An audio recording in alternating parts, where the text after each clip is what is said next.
Olá, sou Marilis Pereira Jorge, bem-vindo ao My News, bem-vindo aqui ao meu cantinho. Quero agradecer a companhia de vocês nessas semanas de confinamento. Eu tô em casa, mas a maioria das pessoas sabem que, enfim, aqui já é uma realidade que eu vivo, eu já trabalho muito em casa. Obrigado mesmo, vocês têm sido uma companhia, eu tenho lido muito os comentários que vocês têm feito, não consigo responder todo mundo, alguns comentários não são muito gentis, mas isso faz parte, quem me acompanha sabe que eu não me acostumo, mas não fico surpresa. Mas eu quero começar pedindo, de novo, gente, ajuda de quem pode, quem continua recebendo seu salário, continua aí com o dinheiro entrando, ajudar quem mais está precisando. E hoje eu vou pedir ajuda para vocês, para ajudar aqui a botar comida na mesa dos catadores. Aqui tem essas pessoas aí que catam material reciclável, ficaram sem renda, e tem aqui uma galera que tá ajudando. Eu vou pedir para a Lu compartilhar aqui na tela o banner que tem todas as informações. Gente, tudo ajuda. Pode ser R$5, R$10, o quanto vocês puderem. Essas pessoas estão precisando de ajuda. Agora, o auxílio emergencial do governo, o cadastramento está acontecendo, mas a gente não sabe quando é que essas pessoas vão de fato ter acesso a esse dinheiro, e principalmente se todas que precisam, se todas que necessitam de auxílio vão ser atendidas. Então eu vou deixar aqui, eles usam essa hashtag compartilhe privilégios, @recado. O recado tem um ponto entre cada letra.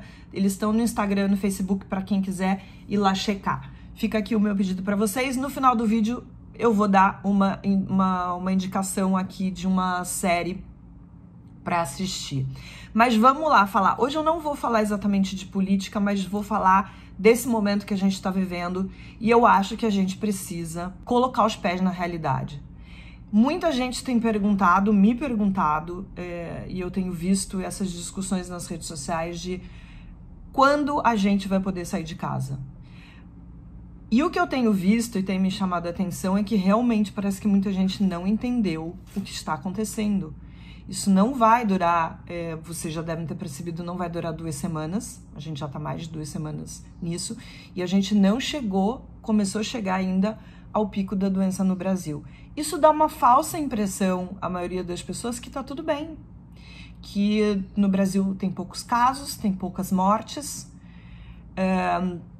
e que a gente pode retomar a vida. Tanto que existe esse movimento aí, que é capitaneado pelo próprio presidente Jair Bolsonaro, que insiste que as pessoas deveriam voltar ao trabalho, insiste nesse isolamento que não tem a menor comprovação científica, que é chamado pelas pessoas de isolamento vertical, mas que não há comprovação nenhuma de que isso funcione. E por isso, inclusive, essa ideia não é nem discutida pelos cientistas mais sérios, pelos profissionais que estão envolvidos aí nessa pandemia. Gente, vamos encarar isso de frente. Isso vai durar muito tempo. Quanto tempo vai durar? Não temos essa resposta. A gente não sabe se serão 2 meses, se serão 3 meses. E tem gente que trabalha ainda com um prazo mais longo. Quem viu o Segunda Chamada, que foi gravado com o Átila Yamarino, que é esse biólogo que vem fazendo análise sobre esses números de instituições super sérias, como o Imperial College, para fazer prognósticos do que pode acontecer, deve ter visto que o Átila falou que isso pode, na verdade, se estender por muitos meses. Ele deu também uma entrevista à Folha de São Paulo, falando sobre essa questão do desenvolvimento da vacina, os remédios que estão sendo testados, ainda não há nada realmente promissor, não há nada que diga isso funciona, isso vai funcionar, iremos sair dessa muito em breve. O Átila fala que a gente provavelmente nesse período, até que se descubra uma vacina ou um remédio que seja eficaz para essa doença, a gente vai alternar períodos de isolamento, de reclusão, com períodos na rua, e ele explica que isso vai criar um funil mais largo, né, até que permita que se abra essa torneira. Mas ele fala que esse período pode durar 2 anos. Então, nesse primeiro momento que a gente precisa parar com o negacionismo, parar de achar que a gente vai ter a nossa vida de volta, e todo mundo quer a vida de volta, a gente quer liberdade, a gente quer poder sair na rua, a gente quer poder abraçar as pessoas, a gente quer poder ver os nossos amigos, a nossa família. Eu imagino que todas as pessoas que estão aí cumprindo o isolamento devam estar sentindo muita saudade dos seus familiares e dos seus amigos. Que a gente sabe que mesmo hoje, com todo o conforto tecnológico que a gente tem, com a possibilidade de fazer videochamadas, de ver as pessoas, que já ajuda bastante, né? Você vê que aquela pessoa tá bem, você ter esse contato, a gente sabe que nada substitui a presença, nada substitui o abraço. Todo mundo quer voltar ao normal, todo mundo quer ter a sua rotina restabelecida, mas isso não vai ser possível no momento. Aí rolam outras perguntas. O que vai ser do mercado de trabalho? O que vai ser das escolas? Muitas questões já estão começando a ser levantadas. Talvez quando a gente sair dessa mesmo, a gente perceba, por exemplo, que o ensino à distância é uma realidade que precisa ser mais bem elaborada, olhada de uma forma mais profissional, porque talvez continue sendo a realidade de muitas pessoas. O mercado de trabalho, o próprio mercado de trabalho vai mudar. As relações de trabalho. Hoje a gente está vendo que sim, muitas reuniões que demoram horas, aquelas reuniões intermináveis que a gente vê que não necessariamente precisavam ser daquela forma, hoje elas são resolvidas, enfim, em videoconferências que são muito mais objetivas, porque ninguém fica horas, né, com o vídeo ligado e falando, jogando conversa fora, levantando para pegar o cafezinho. As pessoas têm sido muito mais objetivas. Então haverá uma revolução nisso. Nos próprios relacionamentos, felizmente, a gente já quebrou a barreira do preconceito de conhecer pessoas pela internet.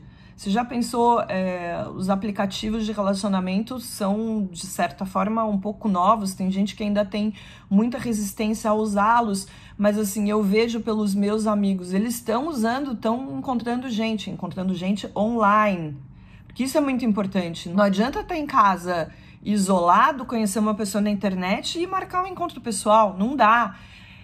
Então, tudo isso vai passar por uma transformação. O mundo vai ser diferente. A gente precisa de verdade entender que o que a gente está passando é um momento histórico. É uma coisa que acontece de fato uma vez em cada século. A gente tem a gripe espanhola que aconteceu em 1918, que matou milhões de pessoas no mundo todo, milhares de pessoas, dezenas de milhares de pessoas aqui no Brasil. E a gente agora, 2020, né, 100 anos depois, a gente está enfrentando isso. E o que não é novidade é que cada vez que um evento desse nos atinge, a gente tem que descobrir como viver depois dele. Como é que a gente se adapta como sociedade para viver em relação a ele. Tem uma frase que está rolando nas redes sociais já há alguns dias, alguns colunistas, alguns comentaristas têm usado essa frase, mas eu acho que é uma frase que resume bem. E agora sim vou ser chamada de comunista, marxista, socialista. É uma frase do Lenin, e essa frase fala: há décadas em que nada acontece, e há semanas em que décadas acontecem. Eu acho que isso resume muito o que a gente está vivendo, e o mais importante agora é isso. Eu sei que dá um susto, eu mesmo fico muito angustiada às vezes de pensar, gente, como é que vai ser? O que vai acontecer? Quando é que a gente vai sair dessa? Quando é que a gente vai poder retomar nossa vida? Não temos essa resposta. Mas a gente precisa se preparar para um cenário que não é o nosso ideal. Porque se acontecer alguma coisa, se descobrirem, enfim, um remédio, descobrirem alguma coisa que traga uma solução mais imediata, pode ser uma grande surpresa, né? E é melhor a gente ter boas surpresas. Mas o pior nesse momento, acho que psicologicamente falando, é as pessoas ficarem achando que na semana que vem tudo vai voltar ao normal. A gente vai viver semanas muito difíceis. O que se sabe é que a subnotificação tá muito alta, então a gente não tem exatamente os números reais do que está acontecendo. Mas ontem, por exemplo, na coletiva do governo de São Paulo, o representante do Instituto Butantan deu alguns números que são assustadores, gente. Eles disseram que em 6 meses São Paulo deve ter 111 mil mortos. 111 mil mortos. Isso com tudo que está fazendo, com as medidas de isolamento, com os hospitais que estão sendo construídos e que já estão entrando em operação. E o que eles dizem que seria muito pior se a gente não tivesse tomando medidas tão drásticas. Eles dizem que esse número poderia chegar a 227 mil mortos. Eu estou falando só do estado de São Paulo. Então a gente tem que respirar fundo. Eu sei, é difícil, mas a gente tem que olhar em volta e ver como é que a gente vai se adaptar nesse momento de todas as formas, nas nossas relações sociais, em relação ao trabalho, como é que isso vai ser na nossa vida daqui para frente, como é que o mundo vai ser depois dessa pandemia, como é que as pessoas vão ser depois de tudo isso. Bora pro nosso cafezinho. É o seguinte, vou dar um golinho, tá? O Adriano Lima, ele repete uma frase que eu disse no último vídeo, que é o seguinte: gente, temos um inimigo em comum, e eu não estou falando do Bolsonaro. Aí ele deu risada, botou kkk, mas ontem mesmo o ministro Mandetta, o ministro da Saúde, ele falou, nós temos um inimigo que tem nome e sobrenome, que se chama Covid-19. Por isso tão importante aquele aceno entre Lula e Dória, falando, enfim, da importância de focar no que interessa no momento, que é combater essa doença. O Eduardo Assano, ele fala uma coisa bem importante. Ele fala: Mari, sugestão de pauta. Eu reconheço que no início da pandemia eu debochei, fiz piadinhas, mas hoje eu vi um vídeo feito por cinegrafistas amadores lá do Equador com as pessoas na rua e foi aquele soco de realidade. Agora tô sentindo até remorso de ter achado graça nas piadas sobre esse vírus. E agora eu fico vendo as pessoas que ainda continuam com esse comportamento e está me incomodando demais. Será falta de empatia ou ainda muita gente não percebeu a gravidade do problema? Eduardo, olha só, não é só você. Isso demorou muito para chegar aqui. No começo do ano a gente teve falando, eu mesmo falei que não estava preocupada com o vírus, e assim, de fato não estava exatamente preocupada com a minha saúde, falei que a gente tinha problemas maiores aqui com tantas outras doenças, né, que a gente tem, enfim, epidemias aí que acontecem todo ano, um número absurdo de pessoas que são assassinadas, de acidentes de trânsito e tal. Claro, era importante que a gente seguisse as recomendações da Organização Mundial da Saúde, mas também eu estava nesse time que estava vendo isso muito distante da gente, né? Ainda na China, alguns casos na Itália, só que a coisa explodiu, chegou até a gente, é a nossa realidade. Então não há nada de errado da gente admitir, não, agora as coisas mudaram, porque as coisas mudaram. Essas cenas do Equador, elas são tristíssimas, as pessoas têm abandonado os corpos das famílias no meio da rua, porque o serviço funerário não estava funcionando. Então, assim, quando você fala que as pessoas ainda continuam com esse comportamento, é não querer enxergar a realidade, é não querer olhar para isso e perceber que esse problema já chegou e esse problema é um problema nosso e que a gente vai ter semanas muito difíceis pela frente. A Cibele Meli, ela fala do Morning Show, que é o que eu indiquei na semana passada. Ela fala que realmente é maravilhosa, ótima dica. Ela perguntou se eu já assisti Big Little Lies, que também é ótima, e fala que são as séries favoritas dela, e falou, adoro você. Obrigada, Cibele. Big Little Lies também é uma baita série, tem 2 temporadas, mas eu vou ser muito sincera, vale a pena assistir só a primeira e acabou, nem precisava ter a segunda, é excelente, se eu não me engano tá na HBO. O Daniel Fangel fala, Marilis, na moral, me diz onde você achou essa poltrona azul aí. Em todo vídeo eu fico entre o jornalismo e a inveja, é aquela poltrona. Daniel, eu comprei numa loja que chama Desmobilia, é uma loja que fica no Paraná, eles têm uns móveis meio retrô, eles têm também várias coisas vintage, porque eles têm uma coisa de restauração, é super legal. Eu já comprei ela há muitos anos e ela não era azul, ela era amarela. Mas os meus gatos arranharam tanto que chegou o momento que eu tive que trocar o estofado e resolvi dar uma renovada, aproveitei e mudei de cor. Anota aí, Desmobilia. A série de hoje, eu quero indicar uma que tá no Netflix. As pessoas reclamaram que eu tava indicando muita coisa de outros serviços, Amazon Prime, HBO, que são serviços que às vezes as pessoas não têm. Então vou indicar uma na Netflix que chama Tiger King.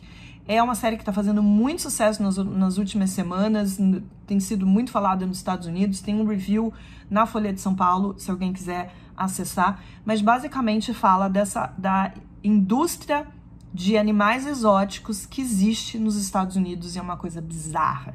Tanto de grandes criadores que têm grandes parques e criam leões, tigres, enfim, todo tipo de gato grande.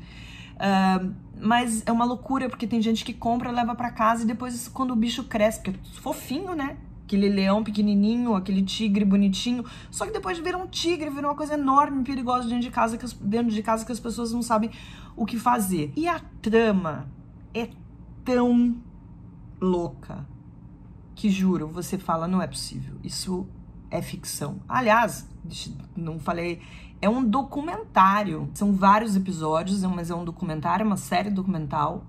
Os personagens que são reais são inacreditáveis, vale muito a pena ver, é surpreendente e, gente, meu Deus, como tem gente maluca no mundo todo, inclusive nos Estados Unidos. Eu fico por aqui, eu volto na quinta-feira, deixo aqui essa reflexão no final do vídeo. Como é que a gente vai sair como pessoa dessa crise que a gente está enfrentando? Será que a gente vai conseguir aproveitar para tirar o melhor disso? Vai aproveitar esse tempo para pensar em tudo, reavaliar várias coisas, enfim, tentar entender e aceitar que o mundo nunca mais vai ser o mesmo? Até!